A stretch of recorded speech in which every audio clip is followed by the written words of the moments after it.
When shall we three meet again? In thunder, lightning, or in rain?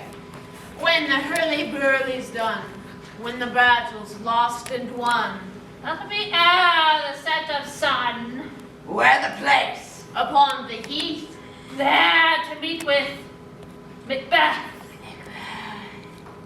I come, Grey Malcolm. Had it calls, anon.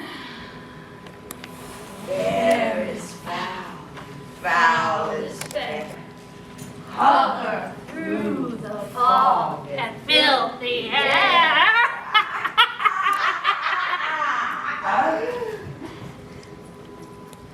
What bloody man is that? He can report, as seemeth by his flight, of the revolt, the new estate. This is the sergeant, who like a good and hardy soldier fought against my captivity. Hail, brave friend! Hail! Say to the king the knowledge of the broils thou didst leave it. Doubtful it stood, as two spent swimmers that do cling together and choke their heart. The merciless MacDonald, worthy to be a rebel, for to that the multiplying villainies of nature do swarm upon him. But all's too weak, for brave MacBeth, well he deserves that name, disdaining fortune with his brandished steel, which smoked with bloody execution. Like valor's minion carved out his passage, till he faced the slave, which ne'er shook hands nor bade farewell to him, till he unseamed him from the nave to the chaps, and fixed his head upon our battlements. Oh, valiant cousin, worthy gentleman. Mark, King of Scotland, Mark, no sooner justice had with valor armed compelled these skipping kerns to trust their heels. But the Norwegian lord surveying vantage, with furbished arms and new supplies of men began a fresh assault. Dismayed not this our captains, MacBeth and Banquo. Yes, as sparrows, eagles, or hare the lion. If I say so, if I must report, they were as cannons overcharged with double cracks, so they doubly redoubled strokes upon the foe. But I am faint. My gashes cry for help. So well thy words become thee as thy wounds. They smack of honor both. Go, get him surgeons. My lord. Who comes here? Ah, the worthy Thane of Ross. What a haste looks through his eye.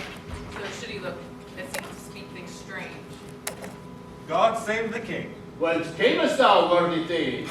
From Fife, great king, when away banners flout the skies and fan a people cold. Norway himself, with terrible numbers, assisted by that most disloyal traitor, the Thane of Cawdor, began a dismal conflict, until MacBeth, lacked in proof, confronted him with self-comparisons.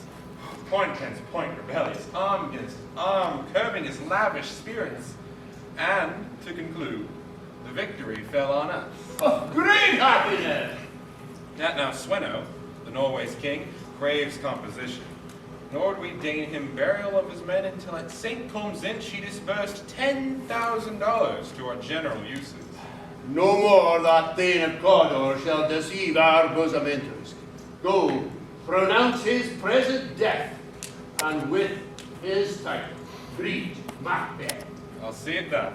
What he hath lost, noble MacBeth hath won.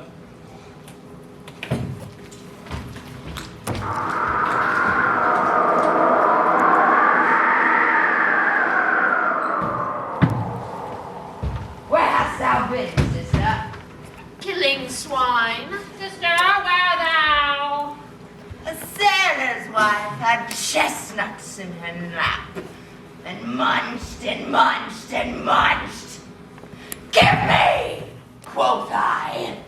Anoint thee which, the rump-fed runyon cries. Her husband's to Aleppo gone, master of the tidings, but in a sieve after the sail, and like a rat without a tail, I'll do. I'll give thee a wind. Thou art kind, And I another. and I myself am on the other. The very ports they blow, in the quarters that they know are the shipman's card. I will drain him dry as hay. Sleep, neither night nor day shall hang upon his penthouse lid. He shall live a man forbid. Wearisome nights, 9 times 9, may he dwindle peak and pine.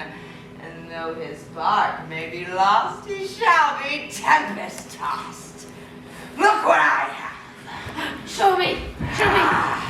Here I have a pilot's thumb.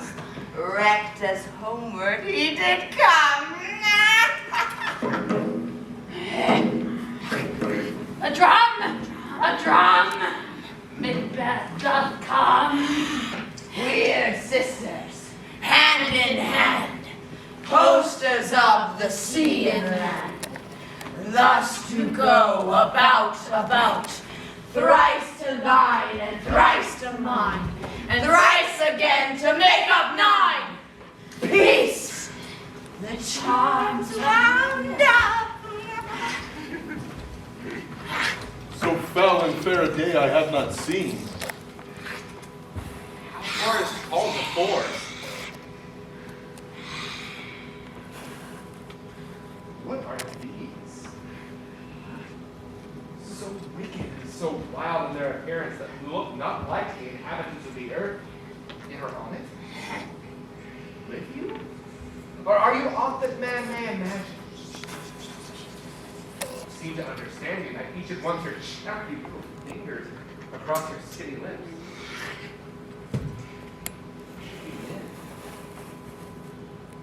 You should be witted.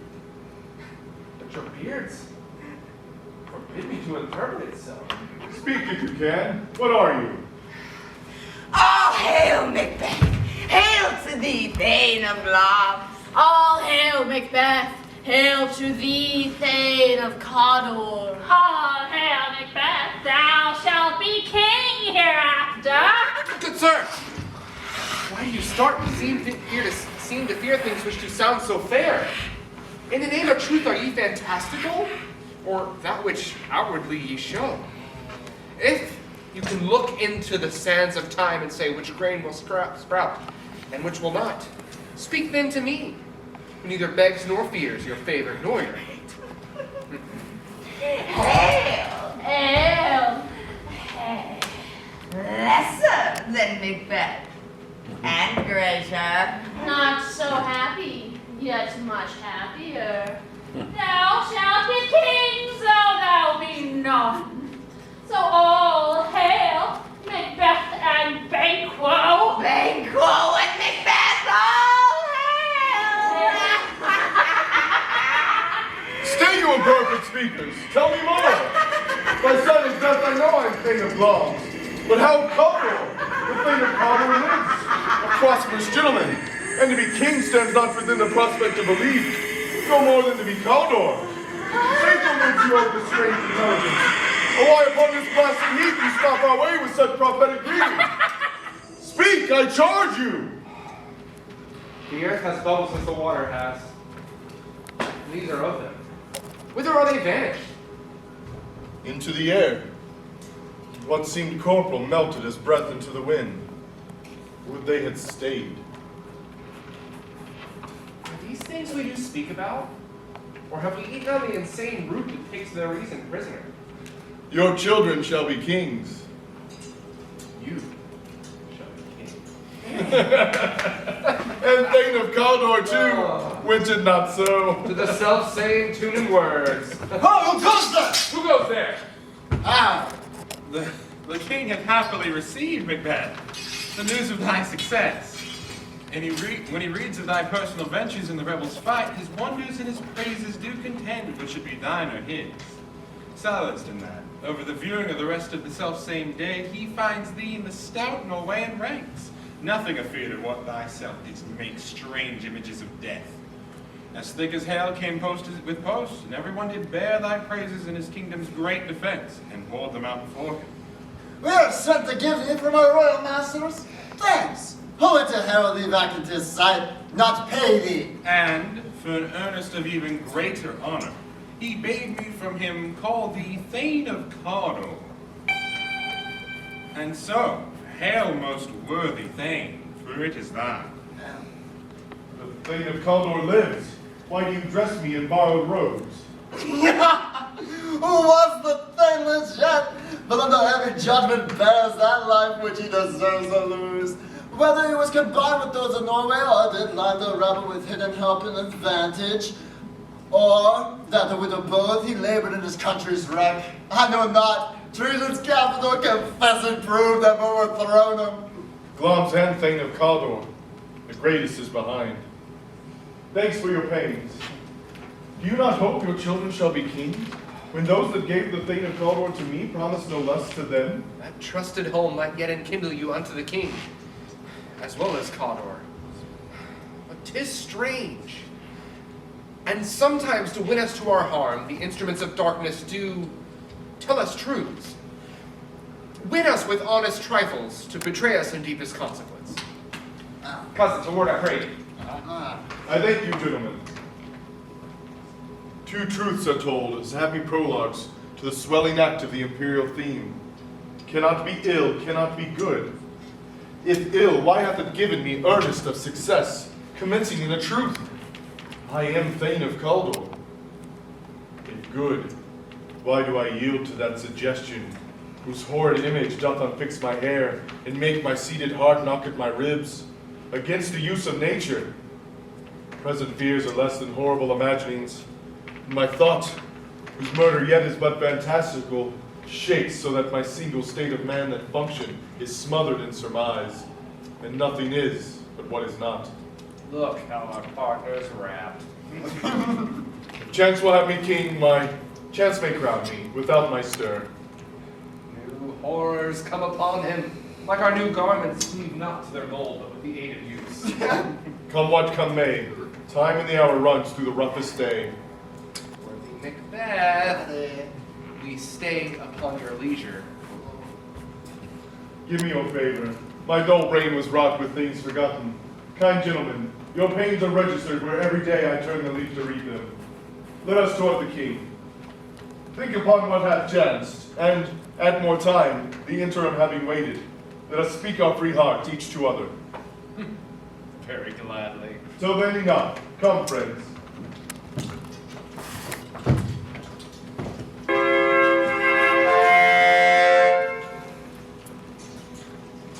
Is the execution done on Cawdor? Are not those in commission yet returned? My liege, they have not yet come back. But I have spoke with one that saw him die, who did report that, very frankly, he confessed his treasons, implored your highness's pardon, and set forth a deep repentance. Nothing in his life became him like the leaving of it. He died as one that had been studied in his death. To throw away the dearest thing he owed is were a careless trifle. There's no art to find a mind's construction in the face. He was a gentleman on whom I built an absolute trust. Oh, worthiest cousin, the sin of my ingratitude even now was heavy on me. Thou art so far before that swiftest wing of recompense is slow to overtake thee. Would thou had less deserved, that the proportion of both thanks and payment might have been mine. All is left for me to say, more is thy due than more than all can pay. The service and the loyalty I owe, in doing it, pays itself. Your highness's part is to receive our duties, and our duties are to your throne and state children and servants, which do but what they should, by doing everything safe toward your love and honor. Welcome hither. I have begun to plant thee and will labor to make thee full of growing. Noble Banquo, that had no less deserved, nor must be known no less to have done so, let me enfold thee and hold thee to my hair. There, if I grow, the harvest is your own. My plenteous joys, wanton in fullness, seek to hide themselves in drops of sorrow. Sons, kinsmen, thanes, and you whose places are the nearest, know we will establish our estate upon our eldest, Malcolm, whom we name hereafter the Prince of Cumberland, which honor must not unaccompanied invest him only, but signs of nobleness like stars shall shine upon all deservers, from hence to Inverness, and bind us further to you. The rest is labor which is not used for you. I'll be myself the harbinger and make joyful the hearing of my wife with your approach. So humbly take my leave. My worthy Cawdor. Prince of Cumberland, that is a step on which I must fall down or else o'erleap. For in my way it lies. Stars, hide your fires. Let not light see my black and deep desires. True, worthy Banquo. He is full so valiant, and in his commendations I am fed. It is a banquet to me that's after him, whose care has gone before to bid us welcome. It is a peerless kinsman.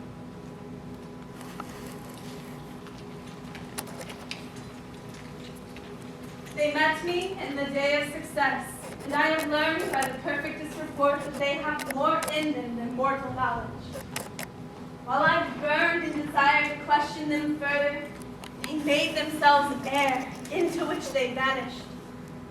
Whilst I stood, wrapped in the wonder of it, came missives from the king, who hailed me, Thane of Cawdor, by which title these great sisters saluted me before, by the coming on of time with hail, King that shalt be. This I have thought good to deliver thee, my dearest partner of greatness, that thou mightst not lose the dues of rejoicing by becoming ignorant of what greatness is promised thee. Lay it to thy heart, and farewell. Clams thou art, and Cawdor, and shalt be what thou art promised. Yet I do fear thy nature. It is too full the milk of human kindness to catch the nearest way. Thou wouldst be great, art not without ambition, but without the illness that should attend it. Hie thee hither, that I may pour my spirits into thine ear, and chastise with the valor of my tongue all that impede thee from the golden round, which fate and metaphysical aid doth seem to have thee crowned with all. What are your tidings? The king comes here. Tonight. Thou art mad to say it. Isn't thy master with him? Who, when so, would have informed for preparation? So please you, it is true our Thane is coming, but one of my fellows had the speed of him, who almost dead for breath would scarcely more than would make up his message. Give him tending, he brings great news.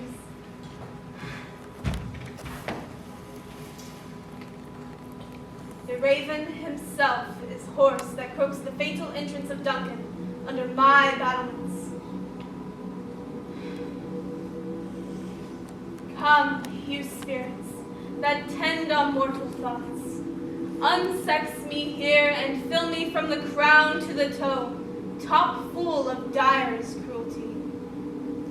Make thick my blood and stop up the access and passage to remorse, that no compunctious visitings of nature shake my fell purpose, nor keep peace between the effect and it. Come into my woman's breast and take my milk for gall, you murdering ministers, wherever in your sightless substances you tend on nature's mischief.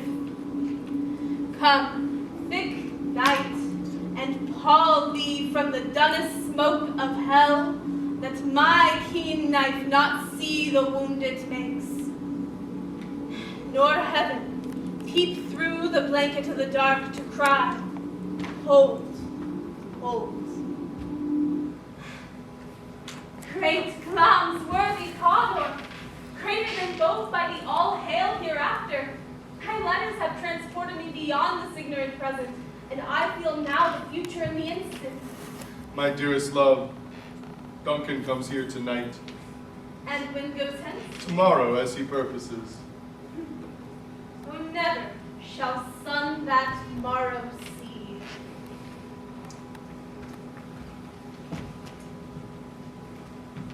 Your face, my face, is a book where men may read strange matters, to beguile the time. Look like the time. Bear welcome in your eye, your hand, your tongue. Look like the innocent flower, but be the serpent under it. He that is coming must be provided for, And you shall put this night's great business into my dispatch, whereto all our nights and days to come give solely sovereign sway and masterdom. We will speak further. Only look up clear. To alter favor ever is to fear. Leave all the rest to me.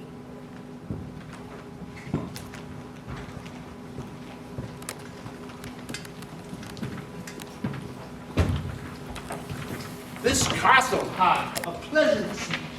The air nimbly and sweetly recommends itself unto our gentle senses. This guest of summer, the temple haunting Mark, does approve by his loved mansionry that the heaven's breath smells wooing in here. What? The air is delicate! Ah, see our honored hostess. The love that follows us sometimes is our trouble, which still we thank as love. Herein I teach you how you shall bid God yield us for your pains, and thank us for your trouble. In all our service, every point, twice done and then done double. Where's the Thane of Cawdor? We coursed him at the heels and had a purpose to be his purveyor, but he rides well, and his great love, sharp as his spur, hath holped him to his home before us. Fair and noble hostess, we are your guests tonight. Your servants ever have theirs themselves and what is theirs, in compt, to make their audit at your highness's pleasure, still to return your own. Give me your hand. Conduct me to mine host. We love him highly, and shall continue our graces toward him. By your leave, hostess.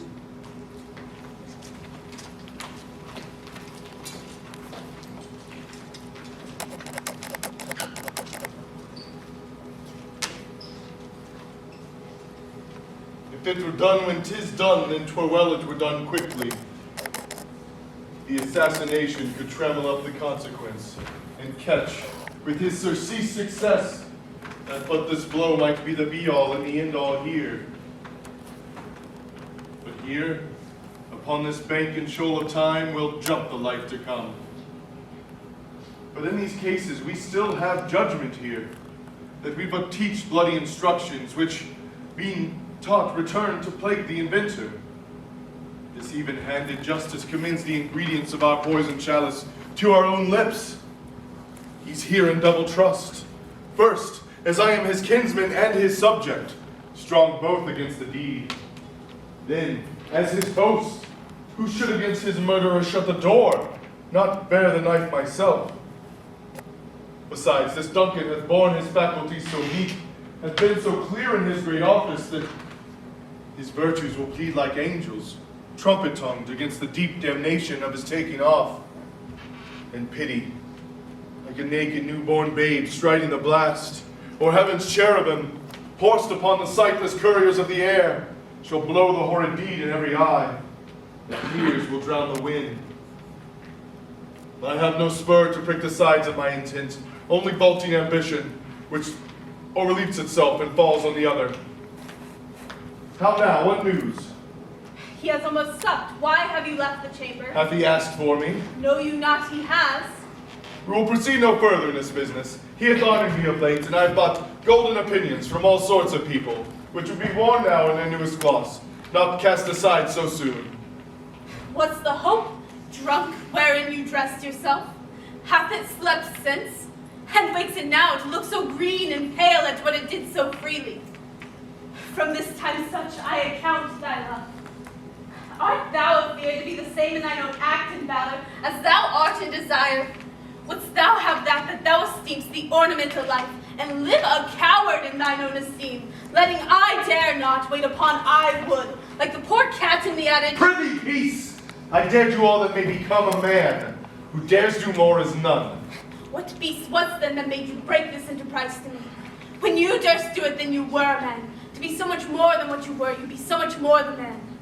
Nor time nor place did then here, yet you would make both. They have made themselves, and now their fitness does unmake you. I have given suck, and I know how tender 'tis to love the babe that milks me. Yet I would, as it were smiling in my face, have plucked my nipple from its boneless gums and dashed its brains out, had I I so sworn as you have done to this.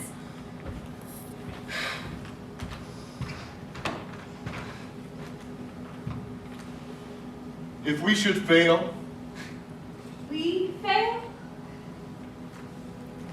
Screw your courage to the sticking place, and will not fail.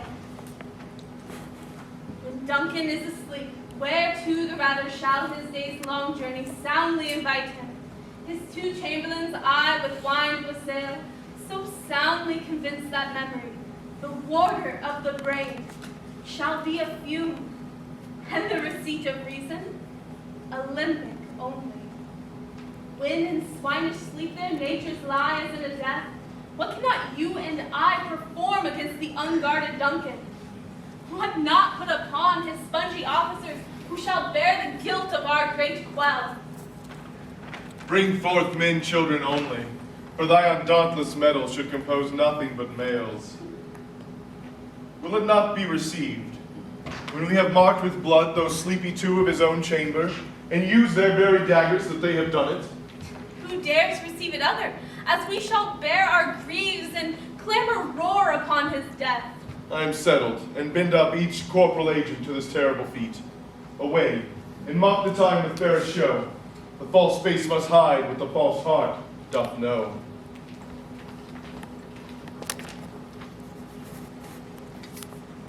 How goes the night, boy? The moon is down. I have not heard the clock.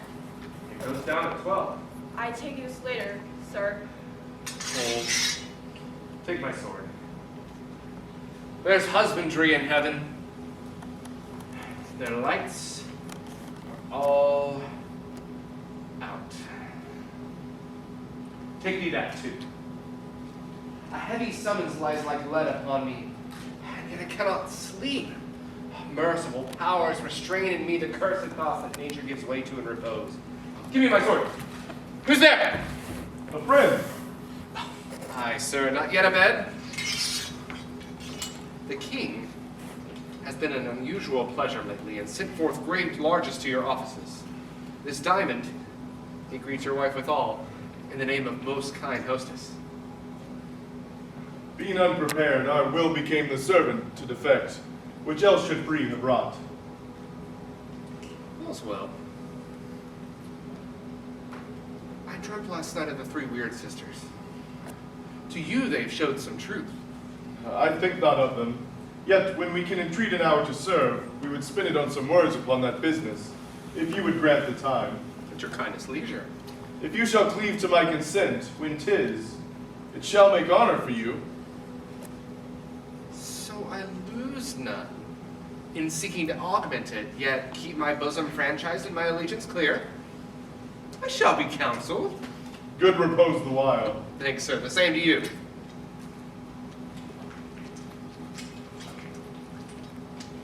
Go bid thy mistress, when my drink is ready, she strike upon the bell, and get thee to bed.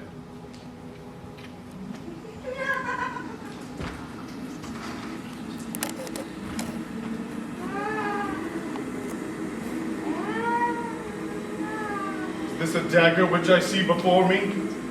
The handle toward my hand? Come, let me clutch thee.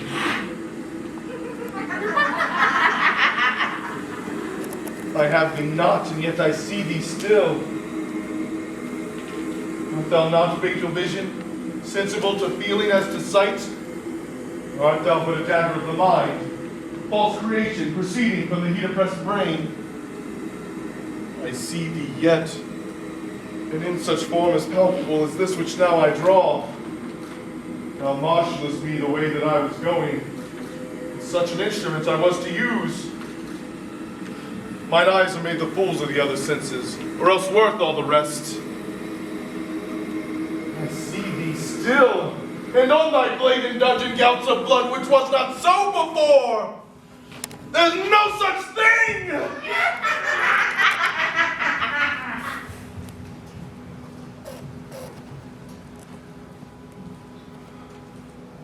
It's the bloody business which informs us to mine eyes.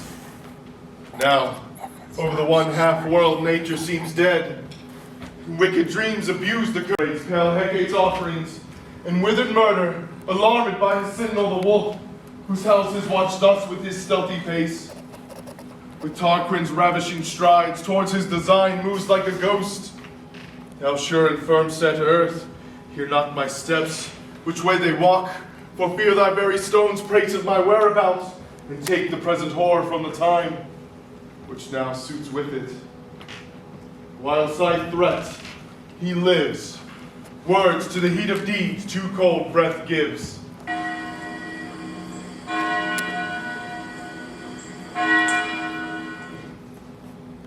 I go, and it is done.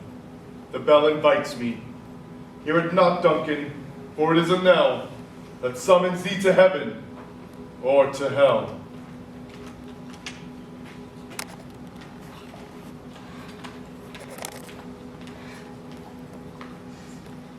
That which hath made them drunk hath made me bold. That which hath quenched them hath given me fire. Peace. 'Tis only the owl that screeched. The fatal bellman who gives the Sturts good night. He is about it. The doors are open, and the surfeited grooms do mock their charge with snores. I have drugged their possets, that death and nature do contend about them, whether they live or die. Who's there? What ho? Alack, I am afraid they've awaked, and 'tis not done.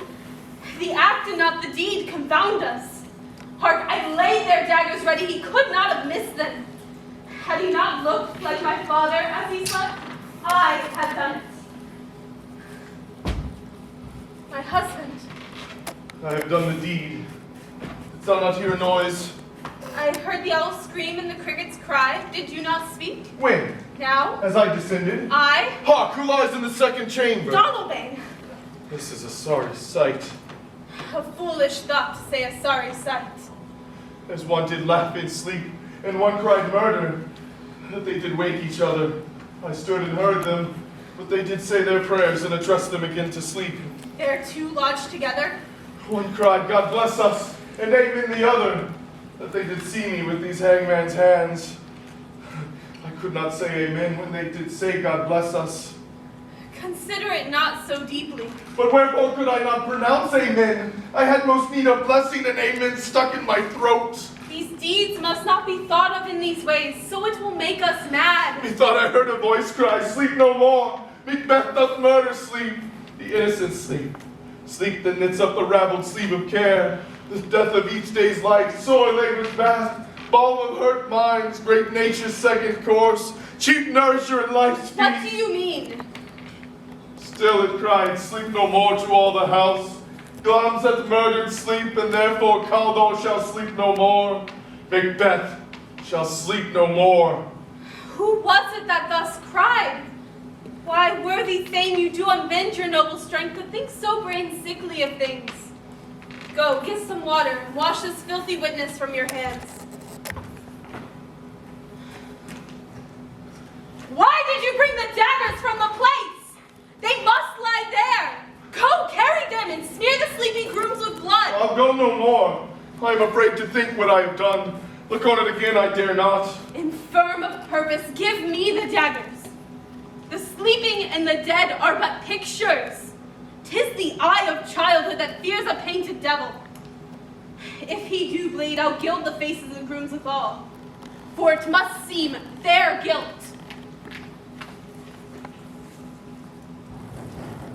Whence is the knocking? How is with me when every noise appalls me? What hands are here? Ha! I pluck out mine eyes.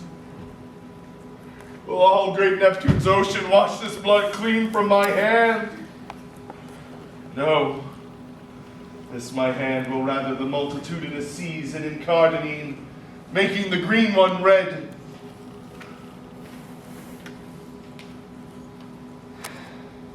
My hands are of your color, but I shame to wear a heart so white. There's a knocking at the south entry. Go, retire we to our chamber. A little water clears us of this deed. How easy is it then Your constancy hath left you unattended. Hark, more knocking. Go, put on your nightgown, lest occasion calls and shows us to be watchers. Be not lost so poorly in your thoughts. To know my deed, to best not know myself. Wait, Duncan, with thy knocking! I would thou couldst.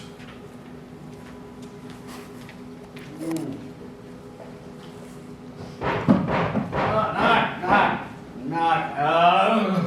There's a knocking indeed of the man reporter of Hell's Gate. You should have all turning the key. Knock. Who's there? The name of Beelzebub. Oh. Here's a farmer who hangs himself in expectation of plenty. Come in time. Have nothing to know about you. Here, you'll sweat for it. Knock. Who's there? The other devil's name. Oh, here's an equivocator who committed, he could weigh either scale against both scales. Committed treason enough, for God's sake, but could not equivocate to heaven. Oh, come in, equivocator.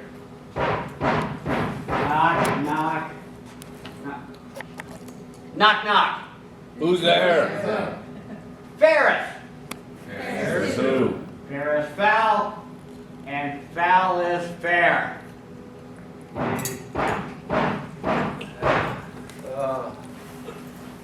Who's it? Oh.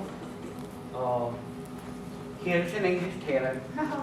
Hey you, I'm an English tailor. Come hither for stealing out of the breeches. Come in, tailor. Here, you may roast your goose. Oh. Knock, never quiet. Oh. What are you? Oh. I understand why you're here now. I understand. It's too cold. Oh. There's Lady Raquel. Mistress of Rock, yes? You're already in hell. Oh, and Mistress Mara, don't worry. The gates of hell are accessible. You're fine. You are absolutely fine. Oh my. But it's too cold for hell.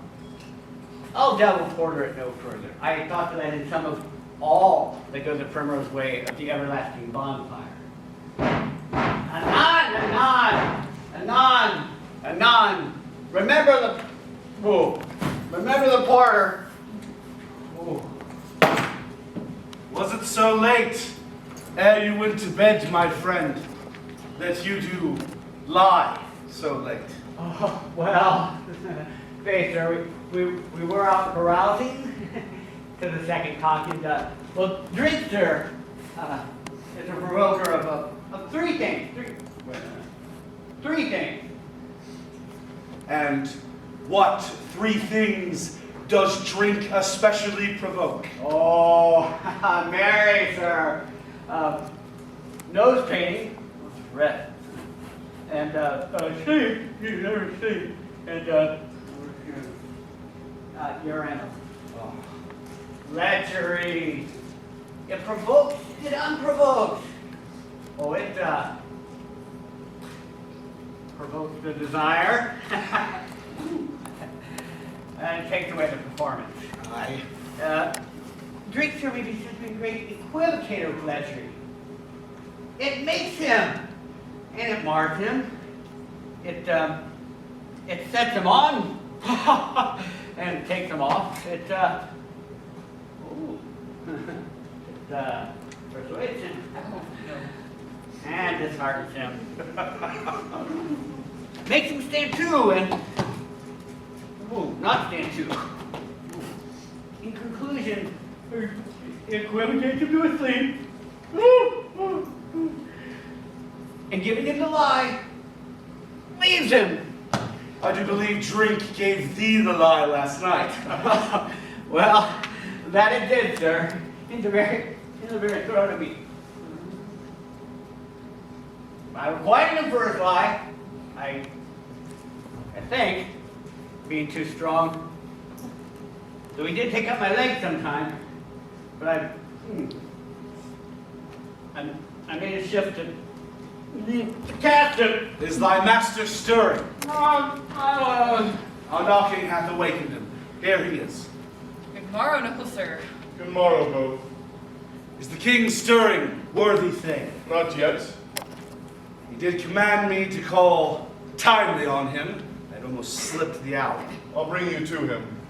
I know 'tis a joyful trouble to you, but 'tis one. The labor we delight in physics pain. This is the door. I'll make so bold to call, for 'tis my limited service. Goes the king hence today? He does. He did appoint so. The night has been unruly. Where we lay, our chimneys were blown down. And as they say, lamenting's heard in the air, strange screams of death and prophesying and accidents terrible of dire combustion and confused events. New hatchet to the woeful time. The obscure bird clamored the livelong night. Some say the earth was feverish and did shake. 'Twas a rough night. My young remembrance cannot parallel a fellow to it. Horror! Horror! Horror! Tongue nor heart cannot conceive nor name thee! What's the matter? Confusion now hath made his masterpiece. Most sacrilegious murder hath broke ope the Lord's anointed temple and stolen thence the life of the building. What did you say? The life? You mean His Majesty? Approach the chamber and see, destroy your sight with a new Gorgon. See, do not bid me speak. Approach and see yourself. Awake. Awake! Murder and treason! Malcolm! Donalbain! Banquo! Up! Come and see the great Doom's visage! Up! Up and see! Rise from your graves and walk like sprites to countenance this horror! Ring the bell! What's the business of such a hideous trumpet calls to parley the sleepers of the house? Speak, speak!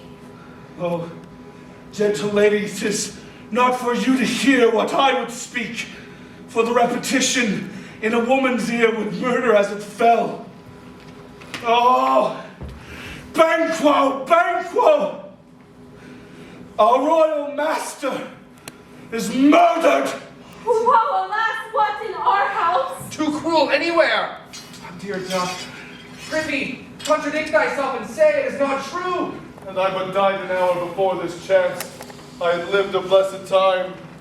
For from this instant there is nothing serious in mortality. Renown and grace is dead. The wine of life is drawn, and the mere lees is left this vault to brag of. What is amiss? You are and do not know it.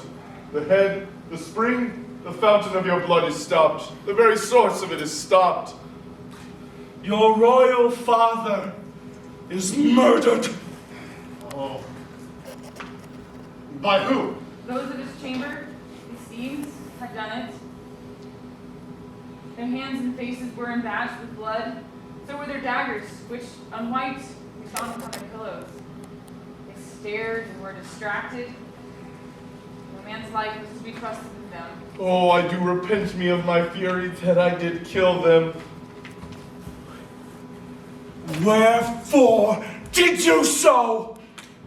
Who can be wise, amazed, temperate and furious, loyal and neutral in a moment? No man! The expedition our violent love outrun the pause of reason. Here lay Duncan, his silver skin laced with his golden blood. His gashed stabs looked like a breach in nature, but ruin's wasteful entrance. And there, the murderers, steeped in the color of their trade, their daggers unmannerly breached with gore. Who could refrain?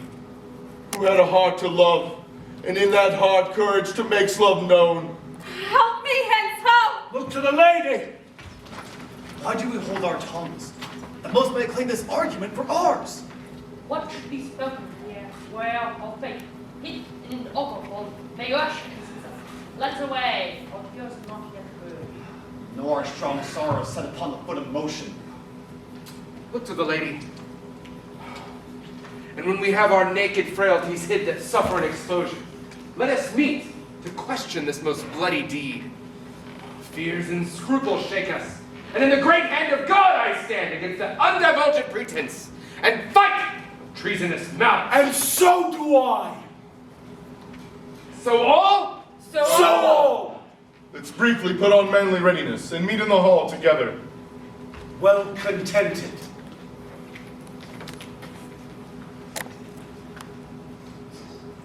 What will you do? Let us not consort with them. Showing unfelt sorrow is an office which a false man does easy. All to England. To Ireland I, or separated fortune, and shall keep us both the safe there. Where we all, there is daggers in men's minds. The near in blood, the near in blood. This murder shaft that shot hath not yet lighted, and our safest way forward is to avoid the aim. Therefore to horse. Now let us not be dainty of leave-taking, but shift away. There is warrant in that theft which steals itself, when there is no mercy left.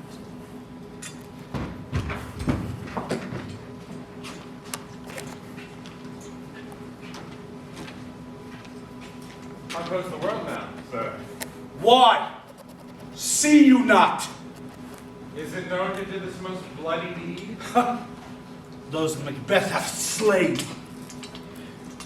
Alas, what good could they pretend? They are suborned. The king's two sons, Malcolm and Donalbain, are fled to England, which puts upon them suspicion of the deed. Against nature's still thriftless ambition, the raven-up life's own means. Then 'tis most likely the sovereignty will fall upon Macbeth. He is already to Dunsinane, to be invested. Where is Duncan's body? Carried to Colmkill, the sacred storehouse of his ancestors and guardian of their bones. Will you to Dunsinane? No, no, cousin. I'll to Fife. Well, I will thither. Lest you see it done, adieu. Else our old robes sit better than our new. Farewell.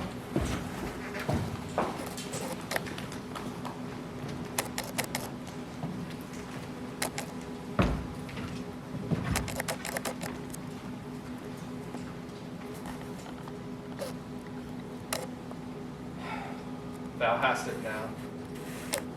King, Cawdor, Glamis, all as the weird women promised. But I fear thou playedst most foully for it. Yet it was said that it should not lie in your posterity, but that I should be the root and father of kings. If by the verities upon thee made true, Macbeth, may they not be my oracles too? Lift me up in hope? But hush, no more. Here is our chief guest. Had he been forgotten, it had been as a gap in our great feast, and all thing unbecoming. Tonight we hold a solemn supper, sir, and I'll request your presence. Let your lord command upon me, to the which my duties are with an indissoluble tie, forever knit. Ride you this afternoon? Aye, my lord. We should have else desired your good advice, for it hath been both grave and prosperous in this day's council. But we'll take tomorrow. Is far you ride? As far as will fill the time twixt now and supper. Go not my horse the better. I may become a borrower of the night for a dark night or two. Fail not our feast. My lord, I will not. We hear our bloody cousins are bestowed in England and in Ireland, not confessing their cruel parricide, filling their ears with strange invention. But of that tomorrow, when therewithal we will have cause of state craving us jointly. Hie you to horse. Adieu. Till you return at night. Ghost Flayance with you. Aye, my good lord. Our time does call upon us. I wish your horses swift and sure of foot, and so I do commend you to their backs. Farewell. Let every man be master of his time till 7 at night. To make society the sweeter welcome, we will keep ourselves till supper time alone. While then, God be with you. Sirrah, a word with you. Attend those men our pleasure. They are, my lord, without the palace gate. Bring them before us. To be thus is nothing, but to be safely thus. Our fears in Banquo stick deep, and in his royalty of nature reigns that which would be feared. 'Tis much he dares. And to that dauntless temper of his mind, he hath the wisdom that doth guide his valor to act in safety. It is none but he whose being I do fear. And under him, my genius is rebuked, as it is said, Mark Antony was by Caesar. He chid the sisters when first they put the name of king upon me and bade them speak to him. Upon my head they placed a fruitless crown and put a barren scepter in my grip, thence to be wrenched with an unlineal hand, no son of mine succeeding. It be so, for Banquo's issue have I filed my mind. For them the gracious Duncan have I murdered. Put rancors in the vessels of my peace, only for them, and mine eternal jewel, given to the common enemy of man, to make them kings, the seed of Banquo kings!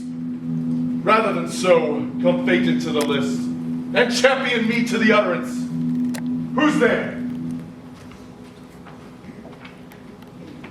Now, go to the door and stay there till we call.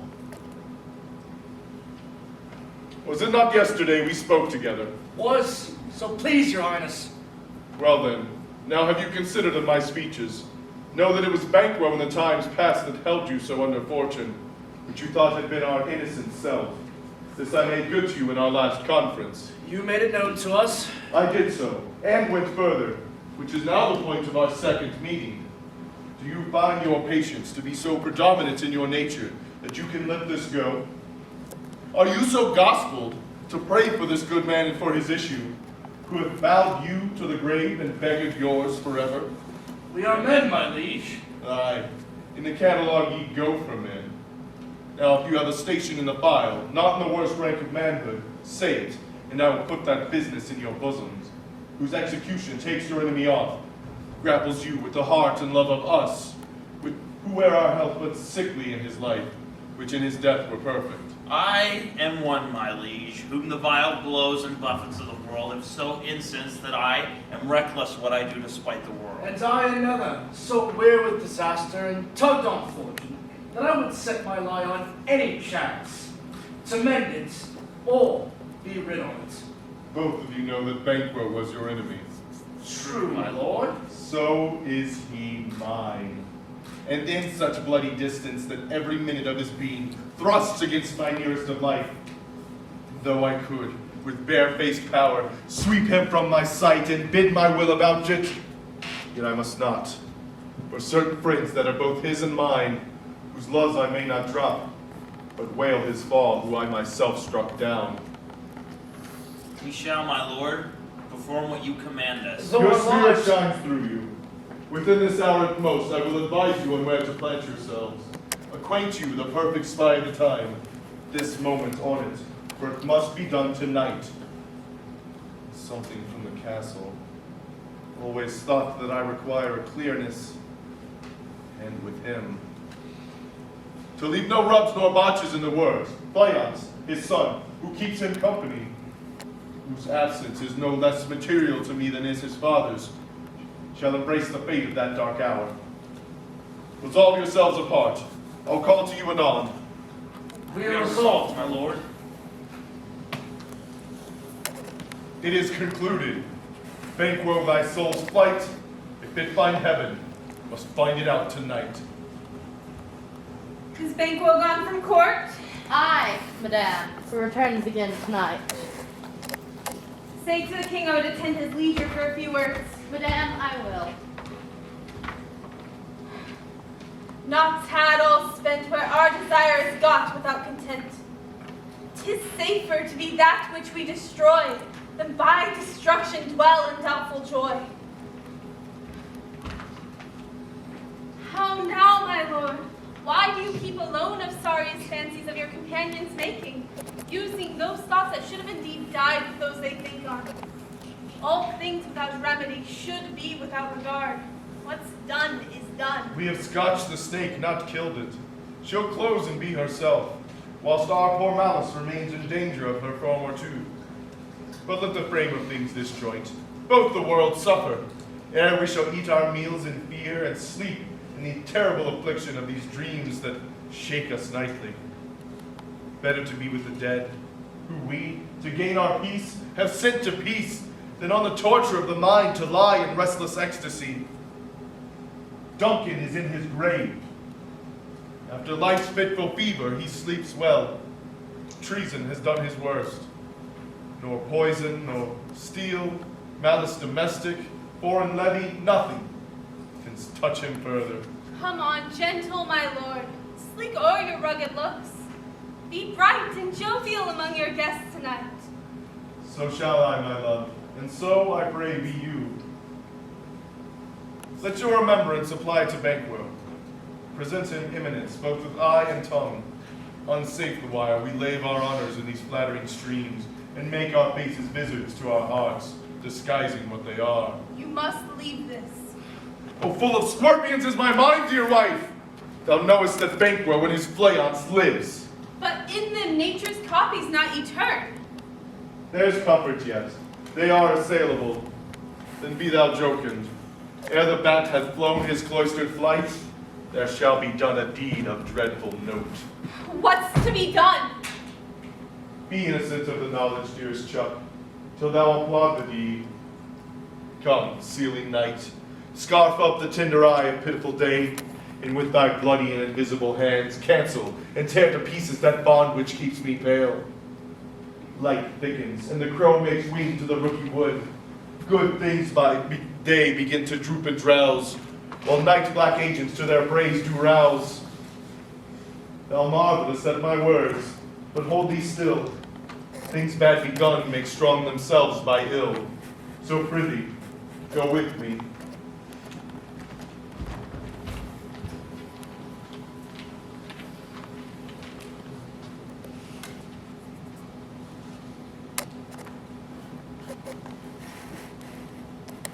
The west yet glimmers with some streaks of day. Now let spurs to let it travel at pace, to gain the time we're in and near approach the subject of our watch. Hark! I hear horses. Give us a light there, ho! Then 'tis he, the rest that are within the note of expectation already are on the court. His horses go about. Almost a mile, but he does usually, so all men do from hence to the palace gate, make it their walk. A light! A light! 'Tis he! Stand to it!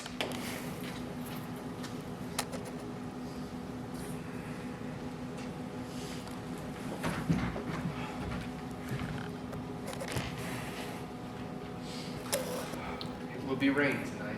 Then let it come down. Ah! Oh, treachery! Fly, fly, fly! Fly, fly, fly!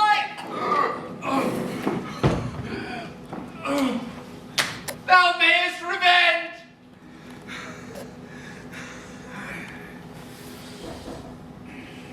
Slave!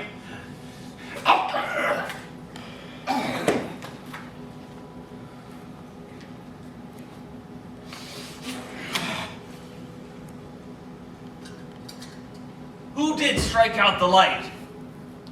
Wast not the way? There's but one down, the sun has fled. We have lost best half of our affair. Then let's away and say how much is done.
You know your own degrees. Sit down. At first and last, the hearty welcome. Thanks, Their Majesty! Ourself will mingle with society and play the humble host. Our hostess keeps her state, but in best time we will require her welcome. Pronounce it for me, sir, to all our friends. For my heart speaks, they are welcome. See, they encounter thee with their heart's things. Both sides are even. Here I'll sit in the midst, be large in mirth. Anon, we'll drink a measure, the table round. There's blood on thy face. 'Tis Banquo's then. Better thee without than he within. Is he dispatched? Aye, my lord. His throat is slit. That I did for him. Thou art the best of the cutthroats. Yet he's good that did the like for Fleance. If thou didst it, thou art the non-Pharrell. Most royal, sir. Fleance escaped. So comes my fit again. I had else been perfect, whole as the marble, founded as the rock, as broad in generals the casing air. And now I'm cabined, cribbed, confined, bound into saucy doubts and fears. But Banquo's safe. Aye, my lord. Safe in a ditch where he bides, with 20 trenched gashes in his head, the least a death to nature. Thanks for that. There the grown serpent lies. The worm that's fled hath nature that in time will bid him breed. No teeth for the present. Get thee gone. Tomorrow we'll hear ourselves again. Oh, now. You have not given the toast. The feast is often sold that is not vouched. Whilst 'tis a making, 'tis given with welcome. To feed were best at home, from thence the sauce to meat is ceremony. Eating were bare without it. Sweet remembrancer. Now good digestion wait on appetite, and health on both. Please, your highness, sit. Aye. And we now the country of our honors roofed, with the graced person of our Banquo present, whom may I rather challenge for unkindness than pity from his chance. His absence, sir, lays blame upon his promise. Pleased, your highness, to grace us with your most royal company. Here.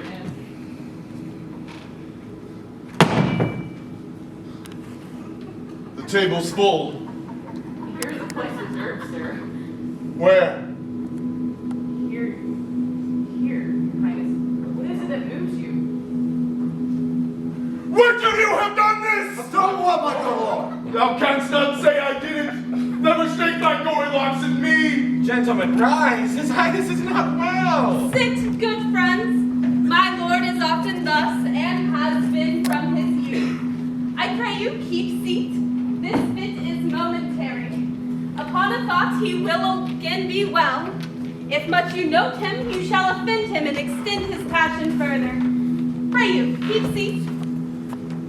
Are you a man? Aye, and a bold one, that dare look on that which might appall the devil. Oh, proper stuff. This is the very painting of your fear. This is the air-drawn dagger you said led you to Duncan. Oh, these flaws and starts, they would well become a woman's story at a winter's fire, authorized by her grandson. Shame itself. Why do you make such faces when all you do is look upon a stool? Prithee, see there! Behold! Look! Lo! Why, how say you? Well, what care I? Thou canst not speak too. Charnel houses and our graves must send those we bury back.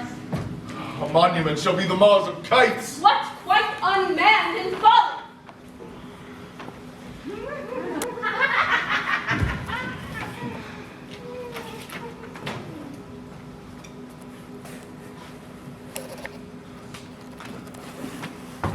If I stand here, I saw him. Fie for shame. Blood hath been shared ere now. In the olden times, ere human statute purged the gentle wheel. Aye, and since two murders have been performed, too terrible for the ear. The times have been that when the brains were out, the man would die, and there an end. But now they rise again with 20 mortal murders on their crowns, and push us from our stools. Shh. This is more strange than such a murder is. My worthy lord, your noble friends do lack you. I do forget. Do not muse at me, my most worthy friends. I have a strange infirmity, which is nothing to those that know me. Come, love and health to all. Then we'll drink. Here, fill me full. We'll drink to the general joy of the table. To Banquo, our dear friend whom we miss. Would he were here. To all in him we thirst, and all to all.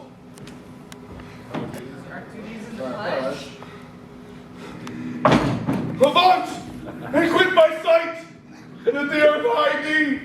Thy bones are marrowless, thy blood is cold. Thou hast no speculation in those eyes which thou dost glare with. Think on this, good peers, but 'tis a thing of custom, no other. Only it spoils the pleasures of the time. What man dare I dare? Approach thee like the rugged Russian bear, the armed rhinoceros or the hurricane tiger. Take any shape but that, and my firm nerves shall never tremble, or be alive again, and dare me to the desert with thy sword. If trembling I inhabit, then protest me the baby of a girl. Unreal mockery hence.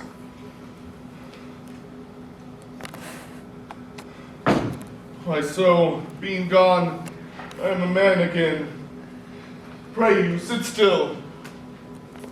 You have displaced the mirth and broke the good meeting with the most admired disorder. Can such things be, and overcome us like a summer's cloud? Without our special wonder, you make me strange even to the disposition that I owe. But now I think you can behold such sights and keep the natural ruby of your cheeks, while mine is blanched with fear. What sights, my lord? I pray you, speak not. Question enrages him. At once, good night. Leave not upon your order of going, but go at once. Good night. Better health attend to his majesty. A kind good night to all. It will have blood. They say blood will have blood. Stones have been known to move and trees to speak. What is the night?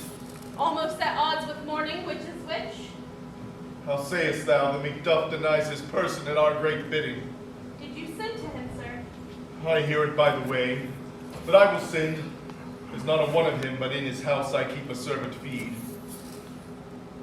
Tomorrow I will, and betimes I will, to the weird sisters. More shall they speak, for now I am bent to know, by the worst means the worst. For mine own good, all causes shall give way.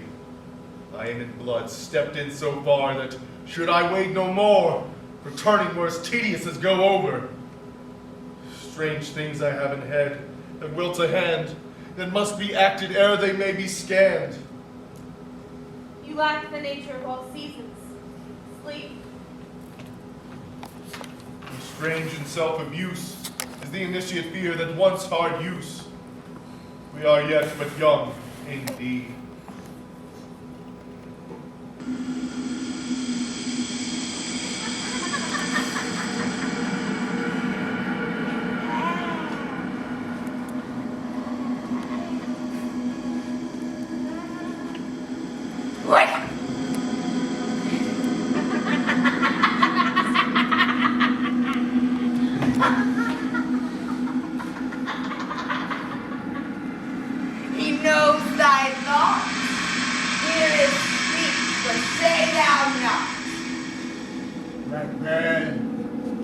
MacBeth!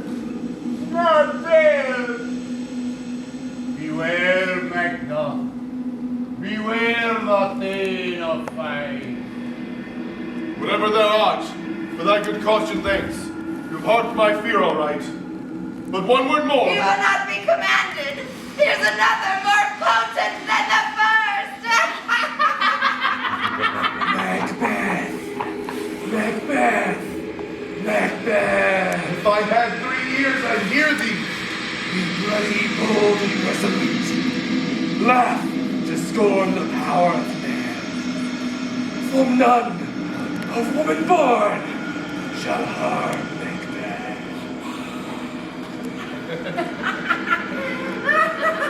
Live, Macduff!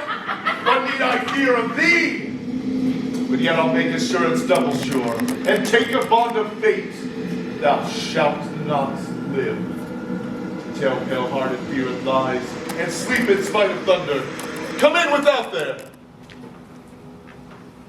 What is your grace's will? Saw you the weird sisters? No, my lord. Came they not by you? No, indeed, my lord. Infected be the error on thy ride, and damned all those that trust them. I heard the galloping of horse. Who must came by? 'Twas 2 or 3, my lord, that bring you word. Macduff has fled to England. Fled to England! Aye, my lord. Time thou anticipatest my dread exploits. Flighty purpose never is overtook, unless the deed go with it. From this instant, the very firstlings of my heart shall be the firstlings of my hand. Even now, to crown my thoughts with acts.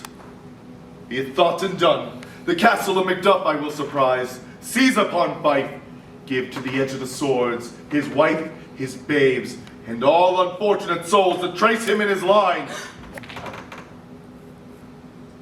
Steed I'll do before my purpose cools. No more boasting like fools. Where are these gentlemen? Come, bring me where they are.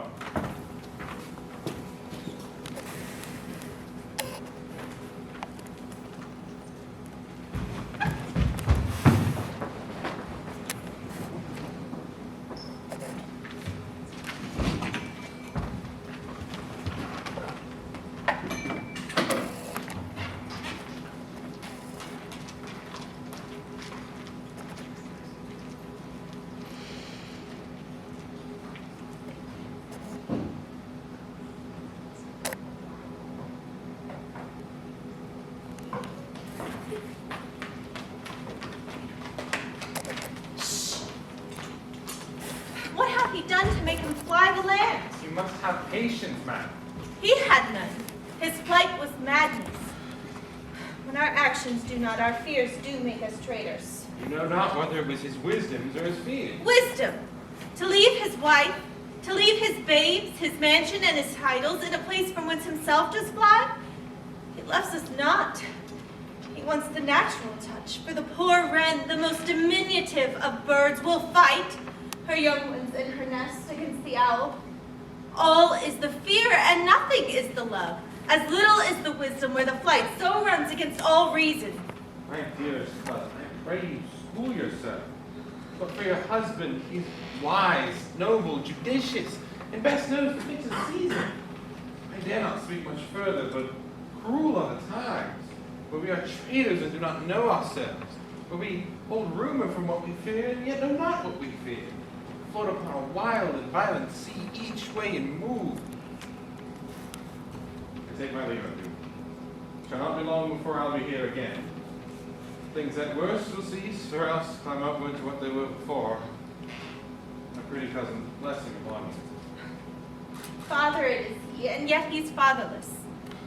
I am so much a fool. To stay any longer would be my disgrace and your discomfort. I take my leave at once. Sirrah, your father is dead. What will you do now? How will you live? Birds do, mother. What, with worms and flies? It's what I get, and so do they. Poor bird. Thou shouldst never fear the net nor lie, the pitfall nor the jet. Why should I, mother? Poor birds they are not set for. My father is not dead, for all you're saying. Yes, he is dead. And how wilt thou do for a father? Nay, how will you do for a husband? Why, I could buy me 20 at any market. And you buy him to sell him again. Thou speakest with all thy faith, and yet this faith will put enough for thee.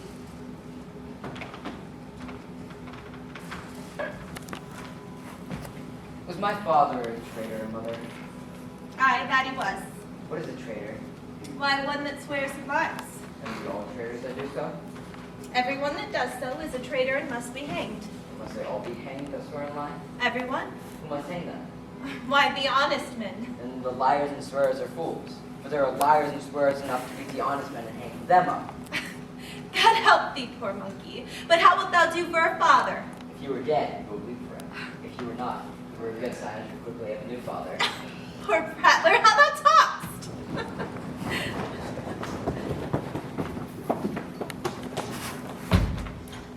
Bless you, fair dame. I am not to you known, though in your state of honor I am perfect. I doubt some danger does approach you nearly. If you take a homely maid's advice, be not found here. Hence, with your little ones. To fright you thus, methinks I am too savage. To do worse to you were fell cruelty, which is too nigh your person. Heaven preserve you. I dare abide no longer. Whither should I fly? I've done no harm. But I remember now, I'm in this earthly world, for to do harm is often laudable. To do good sometimes counted dangerous folly. Why then do I put up that womanly defense to say I've done no harm? Hide. What are these faces?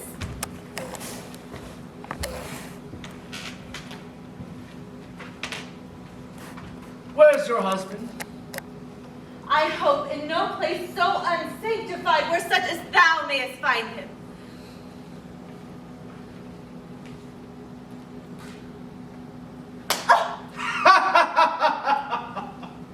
He is a traitor. Thou liest, thou shaggard villain! Ah! What? You young fry of treachery! He's killed me, mother. Run away, I pray you. No matter!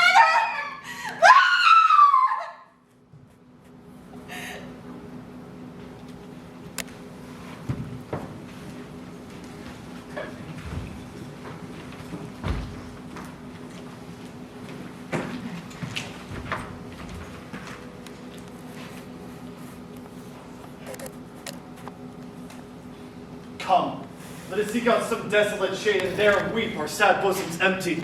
Let us rather hold fast the mortal sword and bestride our downfallen birthdom. Each new morn, new widows howl, new orphans cry, new terrors strike heaven in the face as it resounds through Scotland and cried out like syllable of dolor. I believe I'll wear. No believe. What I can redress, as I shall find the time to, friend, I will. What you have spoken, it may be so perchance. This tyrant, whose sole name now blisters our tongues, was once thought honest. You have loved him well. He hath not touched you yet. I am young. Something you may deserve of him through me. In wisdom. To offer up a weak, poor, innocent lamb to appease an angry God! I am not treacherous! But Macbeth is! Bleed! Bleed, poor country! Great tyranny! The title is afeared. Very well, Lord. I will not be the villain thou speakst for the whole space that is within the tyrant's grasp, and the riches to boot. Be not offended! I speak not in absolute fear of you. I think our country sinks beneath the yoke. It weeps, it bleeds. Each new day a gash is added to her wounds. I think withal there would be hands uplifted in my right. And here in England do I have offer of goodly thousands, but for all this, when I shall tread upon the tyrant's head or wear it upon my sword, yet our poor country shall have more vices than it ever had before, more suffer, and more sundry ways than ever by him that shall succeed. What should he be? It is myself I mean, in whom I know all the particulars of vice so grafted that, when they shall be opened, my MacBeth will seem as pure as snow. The poor state esteem him as a lamb compared with my confineless harms. Not in the legions of horrid hell is there a demon more damned in evils to top MacBeth. Boundless intemperance in nature is a tyranny, and it hath been the untimely emptying of the happy throne and the death of many kings. But fear you not yet to seize upon you what is yours. And with this there grows on my most ill-composed affection such a staunch avarice that, were I king, I should take the nobles from their lands, desire his jewels in this other's house, and my more sauce will be as a sauce to make me hunger more, that I should forge quarrels unjust against the good, and loyal destroy them for wealth. Oh, Scotland! Scotland! One be fit to govern, speak! I am as I have spoken. Fit to govern? No, not fit to live. O nation miserable, with untitled tyrant, bloody sceptred. When shalt thou see thy wholesome days again? When the truest issue of thy throne by his own interdiction stands accursed, and does blaspheme his breed? Thy father was a most sainted king, and the queen that bore thee, often upon her knees rather than her feet, died every day she lived, Malcolm. Fare thee well, Lord. The evil that thou speakst against thyself hath banished me from Scotland. Oh, my breast. Thy hope ends here. Macduff, this noble passion, child of integrity, hath from my soul wiped away the black scruples, reconciled my thoughts to thine, good truth and honor. Devilish Macbeth by many of these trains hath sought to win me into his power, and modest wisdom plucks me from over credulous haste, but God above deal between thee and me. For even now I put myself into thy direction, and unspeak mine own attraction. Here, abjure the taints and blames I've laid upon myself for strangers to my nature. I am yet known to woman, never was forsworn, scarcely have coveted what was mine own. At no time have I broken my faith, would not betray the devil to his fellow, and delight no less in truth than life. What I am truly is thine and my poor country's to command. Whither indeed, before thy here approach, old seaward with 10,000 warlike men already at point, setting forth. And now we'll together, and the chance of our goodness be like our warranted quarrel. Why are you silent? Such welcome and unwelcome things all at once, 'tis hard to reconcile. Lo! Who comes here? My countryman, yet I know him not. Ah, my ever gentle cousin, welcome hither. Oh, I know him now. Good God. Bedtimes remove the mains that make us strangers. Sir, oh man. Stands Scotland where it did. Alas, poor country, almost afraid to know itself. It cannot be called our mother, but our grave, where nothing but who knows nothing is once seen to smile, where sighs and groans and shrieks that rend the air are made, not marked, but the dead man's knell is seldom asked for who, and good men expire before the flowers in their caps, dying or ere they sit in. Oh, relation. Too nice, and yet too true. What's the newest grief? That of an hour's age doth hiss the speaker, each minute seems a new one. How does my wife? Why, well. And all my children? Well, too. The tyrant has not battered at their peace? No, they were well at peace when I did leave them. But not stingy with thy speech. How ghost! I have words, though, be hot out into the desert air, we're gonna lack them. What concern they? The general cause? Or is it some fee grief due to a single breast, No mind that's honest, but it shares some woes that meanwhile pertains to you alone. If it be mine, pray you keep it not from me! Quickly let me have it! I know your ears despise my tongue forever as it imparts in them the heaviest sound that ever yet be heard. Come. I guess at it. Your castle was surprised. Wife and children were savagely slaughtered. To relate the men who were on the quarry of these murdered deer to add the death of you. Merciful heaven. What, man? Ne'er put your hand upon your brows. Give sorrow words. The quick that does not speak whispers the old heart bids it break. Oh, all my children? My children, servants, all that could be found. And I am to be from thence my wife killed too? I have spoken. Be comforted. Let us make medicines of this great revenge to cure this deadly grief. Liar! He has no children! Oh, did thou sayest all? All? Oh, hellkite!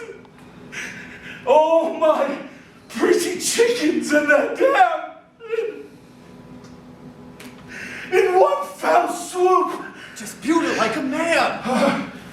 I shall do so! But I must first feel it as a man. I cannot but remember such things that were most precious to me. Did heaven look on and would not take their part? Oh, sinful MacBeth! They were all struck for thee! Not I am! Not on my own demerits, but on mine! Fell slaughter on their souls! Heaven rest them now!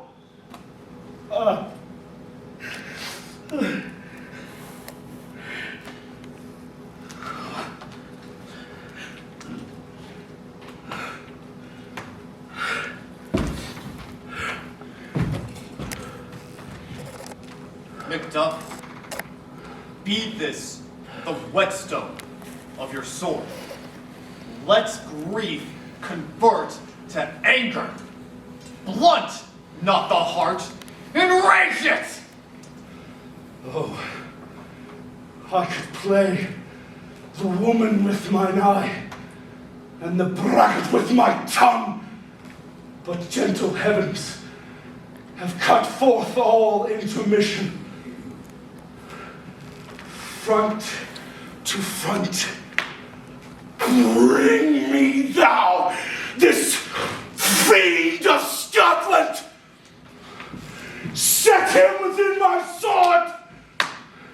And if he escape, have I forget him too! This too goes manly. Come, we go to the king. Our power is ready. Our lack is nothing but our leave. MacBeth is ripe for the shaking, and the powers that be put on their instruments. Receive what cheer you may. The night is long and never finds the day.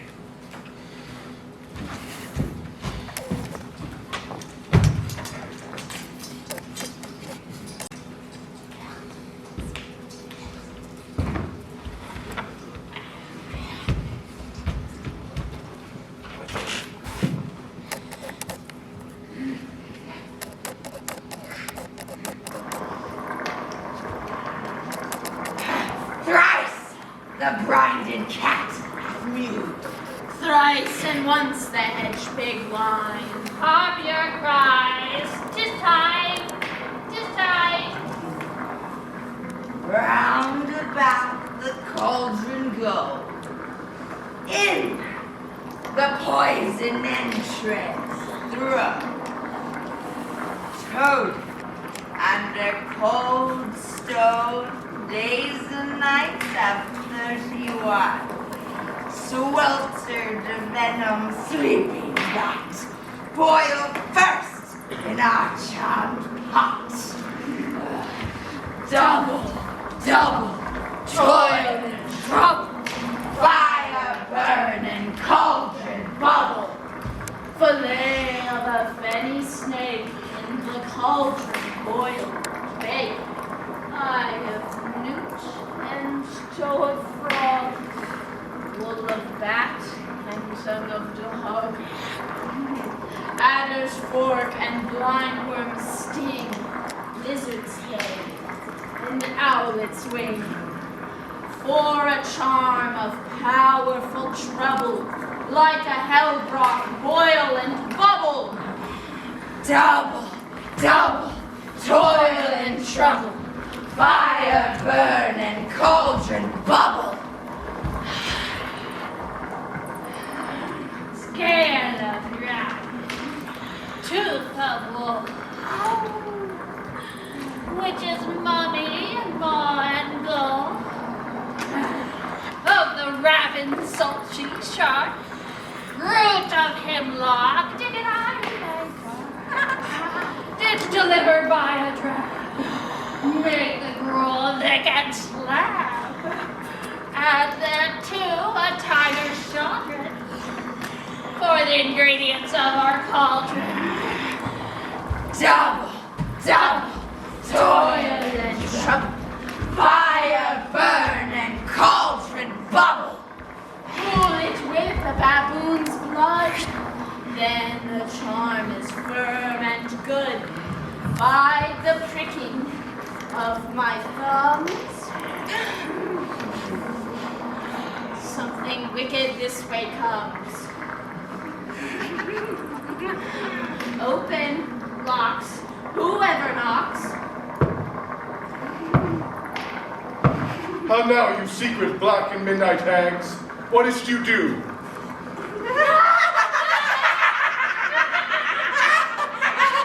A deed without a name. I conjure you by that which you profess. However you come to know and answer me. Answer me to what I ask you. Speak.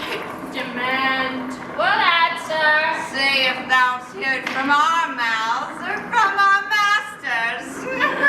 Call them. Let me see them.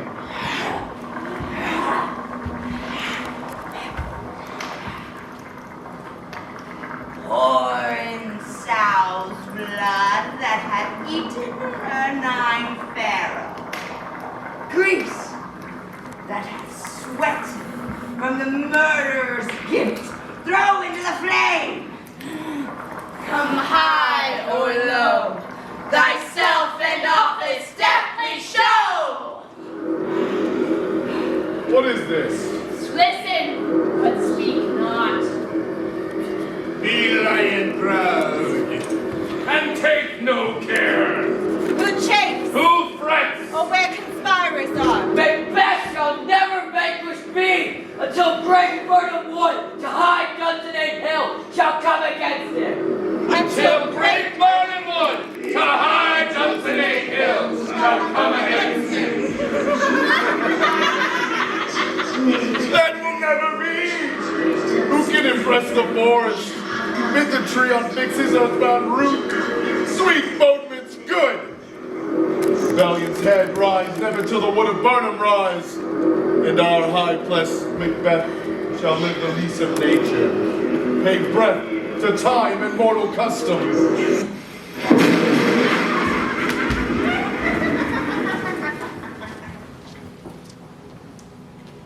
Where are they?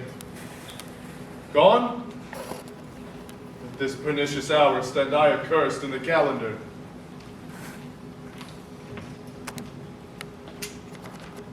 Too nights.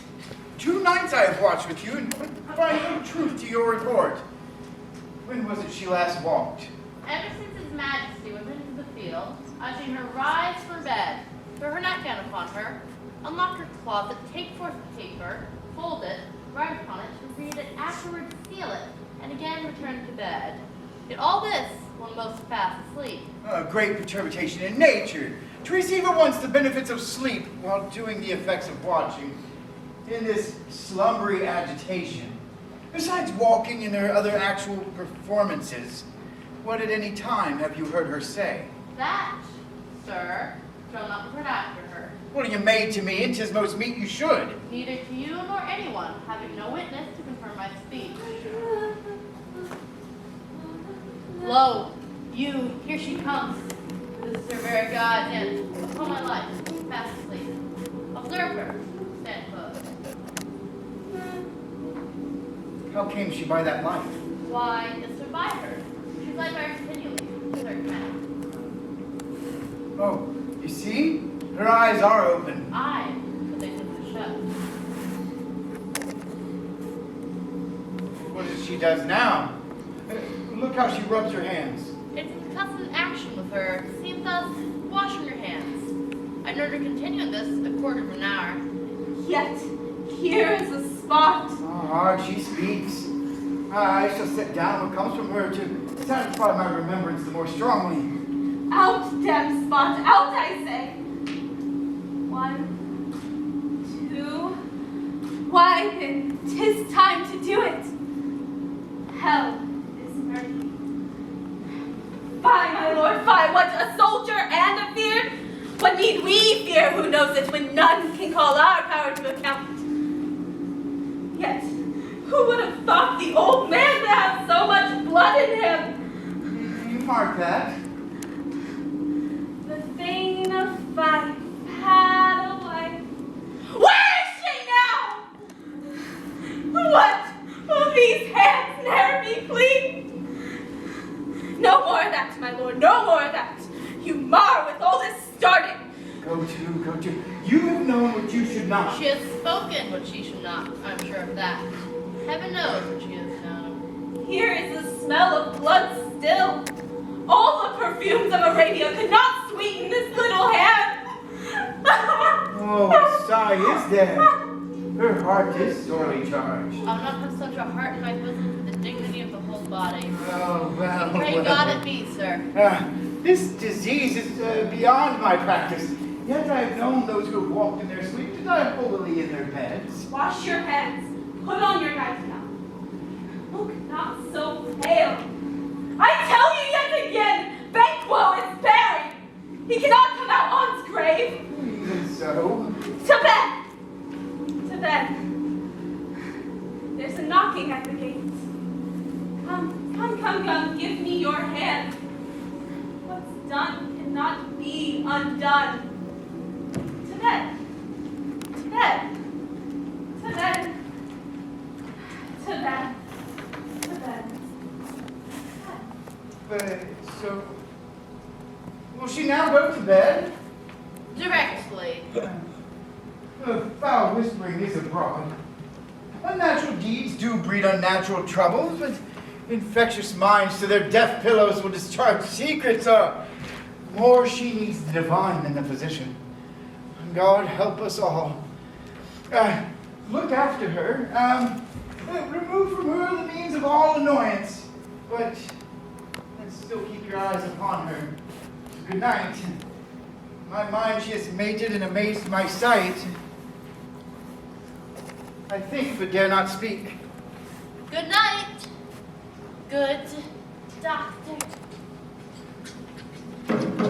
The English power is near, led by Malcolm, his uncle Seward, and the good MacBeth. For revenge burst into them, for their just cause, which the bleeding and grim alert excite the mortified men. They're burning what should we will meet them? Then where are they coming? Who knows if Donald may be with his brother? For certainly, sir, he is not. I have filed all the gentry. They are Seward's son and many unmoved youth that still protest their first manhood. What is a tyrant? Great Dunsany he strongly fortifies. Some say he's mad. Others that lesser hate him do call it valiant fury. Now does he feel his secret murder sticking on his hands? Now immediately revolts up brand his faith preach. Those in his command move only in command, nothing in love. Now does he feel his title hang loose about him like a judge rope about the dwarfish stay?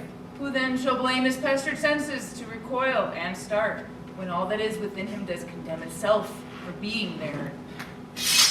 Well, march we on, to give obedience to truly owe.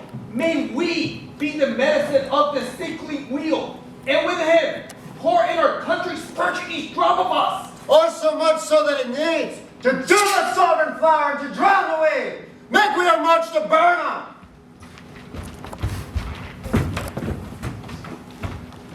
Bring me no more reports. Let them fly off. Till Burnham went removed towards Dunsinane, I cannot taint with fear. What's the boy Malcolm? Was he not born of woman? The spirits that know all mortal consequences have pronounced me thus. Fear not, MacBeth, for no man that's born of woman shall ever have power upon thee.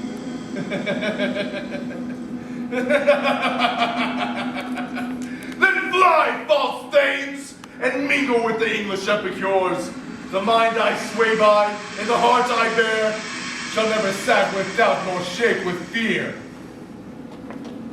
The devil damn thee black, thou cream-faced loon. Where gottest thou that goose look? There is 10,000. Geese, villain! Soldiers, sir. Go prick thy face and overread thy fear, thy lily-livered girl. What soldiers, Patch? Death of thy soul! Those lidded cheeks of thine are counselors to fear. What soldiers, Wayface? The English force, so please you. Take thy face hence. Seaton! I'm sick at heart when I behold. Seaton, I say! His push shall cheer me ever, or deceit me now. I have lived long enough. Seaton! What is your gracious pleasure? What news more? I'll confirm, my lord, what was reported. I'll fight till from my bones my flesh be hacked. Give me my arms. 'Tis not needed yet. I'll put them on. Send out more horses. Skir the country round. Hang those that talk of fear. Give me my blades. How does your patient, doctor? Not so sick, my lord. She suffers from thickening fancies that keep her from her rest. Cure her of that. Canst thou not minister to a mind diseased? Pluck from the memory a rooted sorrow. Raise out the ridden troubles of the brain, and with some sweet, oblivious antidote, cleanse the stuffed bosom of the perilous stuff which weighs upon the heart. Therein the patient must minister to himself. Throw physic to the dogs! I'll none of it! Come, give me my sword. Seaton, send out. Doctor, the thanes fly from me. Come, sir, dispatch. If thou couldst, doctor, cast the water of my lands, find her disease, and purge it to a sound and pristine health. It would applaud thee the very echo that should applaud again. Pull it off, I say. Yes, my lord. I will not be afraid of death in vain, till Burnham Forest comes to Dunsinane. I from Dunsinane, away and clear. Prophet again should hardly draw me here.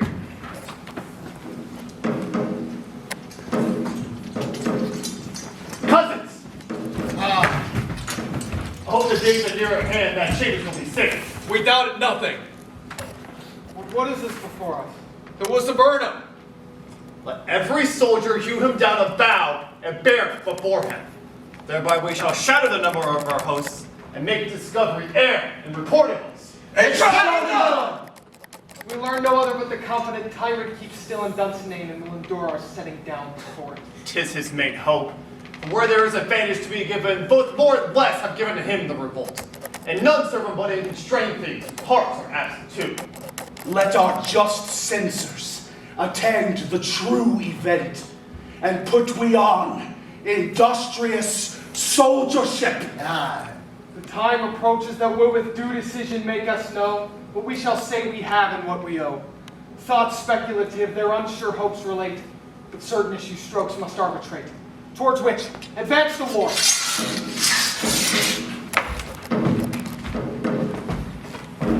Hang on our banners on the outward wall. The cry is still they come. Our castle's strength will laugh the siege to scorn. Here, let them lie, till famine and the egg eat them up. Were they not forced with those that should be ours, we might have met them dareful, beard to beard, and beat them backward home.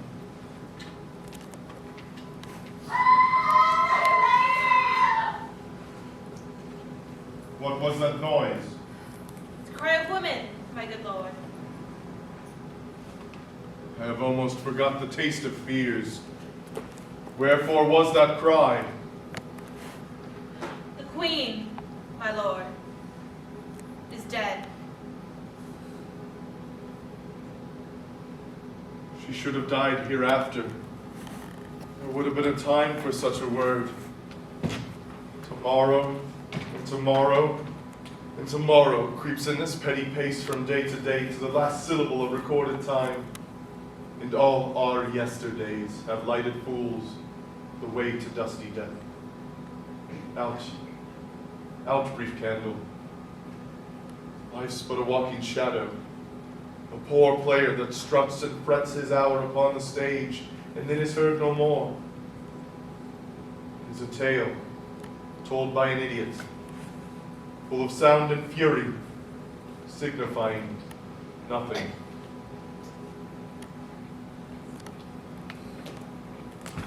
Thou camest to use thy tongue, thy story quickly.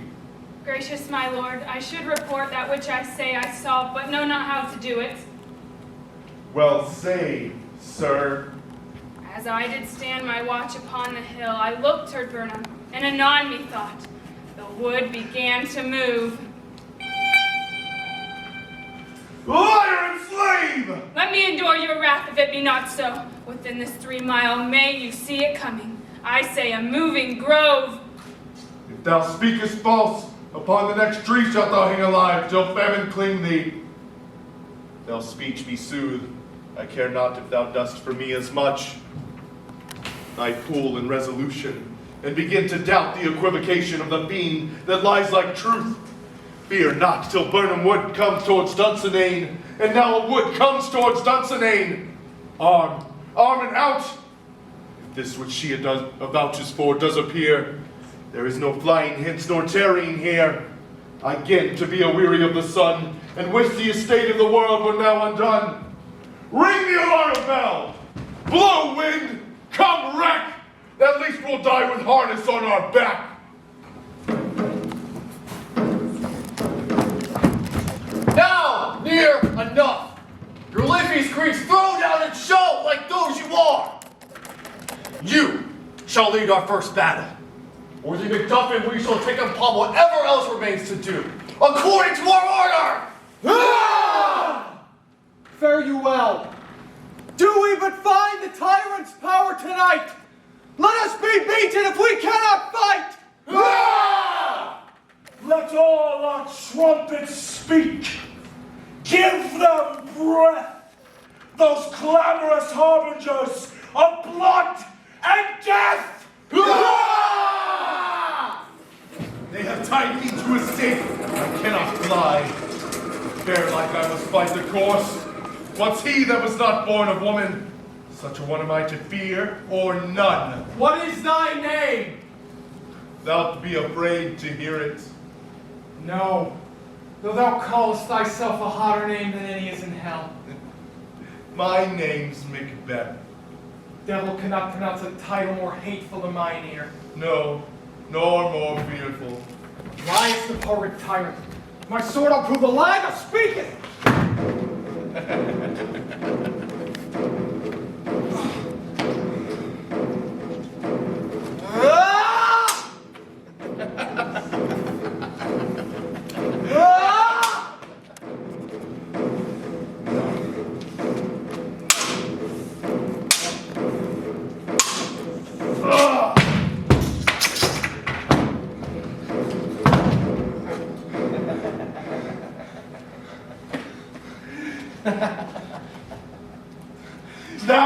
born of woman.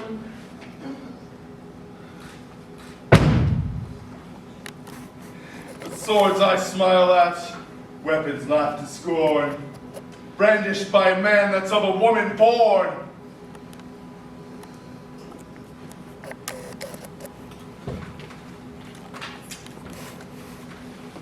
That way the noise be. Tyrant! Show thy face! If thou be a slain, and by no stroke of mine, my wife and children's ghosts shall haunt me still. I cannot strike at wretched kerns whose arms are hired to bear their stabs. Either thou, MacBeth, or else my sword with an unbattered edge I sheathe again unneeded. That way he be. By this great clatter, one of greatest note seems bruited. Let me find him, fortune, and more I bet not. This way, my lord! The castle is gently rendered! The tired people, both sides to fight! The noble things do bravely in the war! That they almost profess to you, and little is to do! We have met with foes that strike beside us! Enter, sir, the castle! Why should I play the Roman fool and die on mine own sword? Whilst I see lives, the gashes do better upon them. Turn! Hellhound! Turn! Of all else I have avoided thee. But get thee back. My soul is too much charged with blood of thine already. I have no words. My voice is in my sword. Thou bloodier villain, then words will have thee out!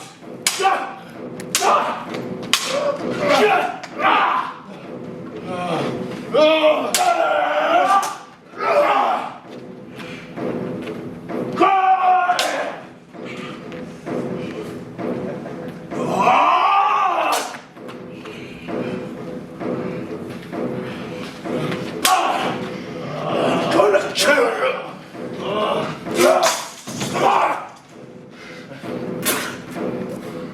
Thou losest labor, as easy mayest thou the intringent air with thy keen sword as make me bleed.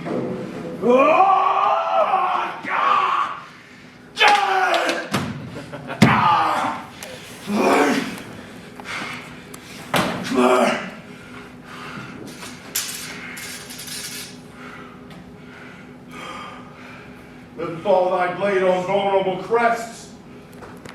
I bear a charmed life, which must not yield to one of woman born.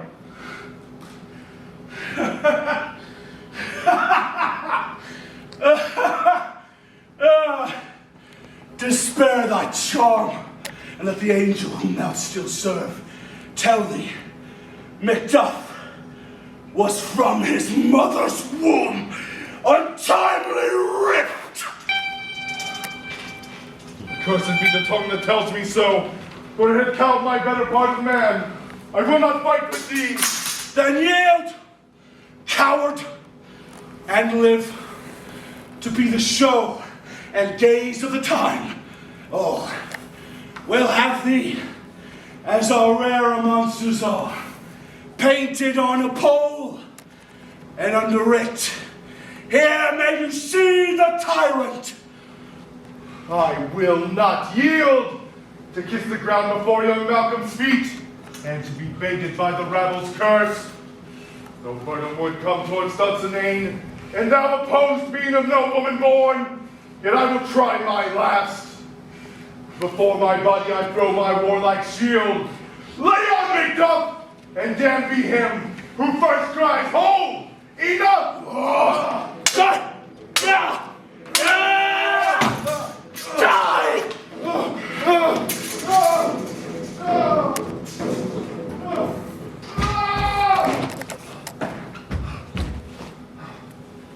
I wore the friends we missed were safe arrived. I must go off. Yet by even see so great a thing as this is cheaply bought. Macduff is missing. And young Seward. Young Seward, my lord, has paid a soldier's debt. He only lived but till he was a man before he showed the unshrinking station of which he fought. But like a man, he died. His death? Aye, and taken off the field. Let not your sorrow be measured by his worth, for then it would have no end. Like that, God soldier be he. He is worth more sorrow, and that's how spent for him. They say he paid his scores, and so God be with him. Here comes new a comfort. Hail, King, for so thou art. Behold, wherefore stood the usurper's cursed head.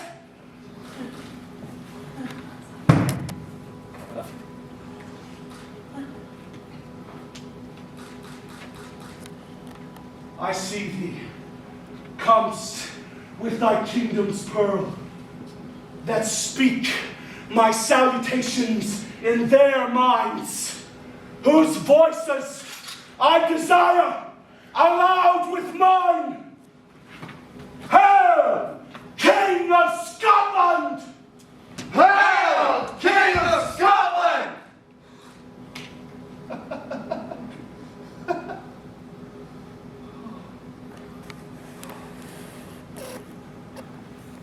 Shall not spend a large expense of time before you reckon you with your several loves. Make us even with you.